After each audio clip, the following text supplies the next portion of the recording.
महाराष्ट्र में किसानों की कर्ज माफी को लेकर बड़ी अपडेट सामने आई है। राजस्व मंत्री चंद्रशेखर बावनकुले ने कहा है कि राज्य सरकार ने कर्ज माफी का फैसला कर लिया है।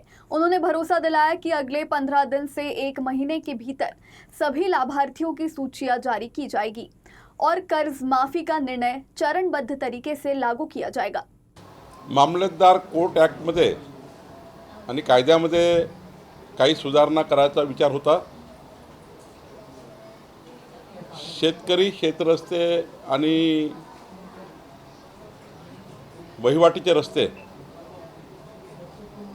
हे तातडीने खुले करणे, त्यावरचं अतिक्रमण काढणे, वर्षानुवर्ष कोर्टामध्ये सुरू असलेल्या तहसीलदार प्रांत कलेक्टरकडे केसेस ज्या सुरू आहेत त्या निकाली काढणे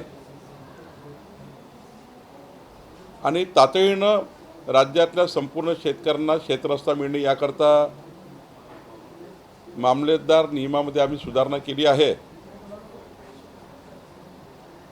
नोटीस थेट ईमेलने देणे, नोटीस व्हॉट्सअपवर पाठवणे आणि तातडीनं सुनावण्या घेऊन किमान 3 महिन्याच्या आतमध्ये या केसेस निकाली निघाल्या पाहिजे।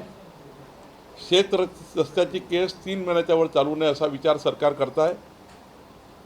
आणि एवढंच नाही तर शेत रस्ता अडवणे, पाण्याचा प्रवाह अडवणे, नाल्यावर अतिक्रमण करणे, महसुली नाल्यावर अतिक्रमण करणे या सर्व बाबीवर आता आम्ही आळा बसवतो आहे। माननीय मुख्यमंत्री देवेंद्र फडणवीसजींनी तातडीनं पोलीस बंदोबस्त देण्याच्या सूचना नियमात सुधारणा केल्या आहे की शेत रस्ता अडवला किंवा पाण्याचा प्रवाह अडवला पोलीस संरक्षण मोफत मिळेल हा निर्णय घेतलेला आहे।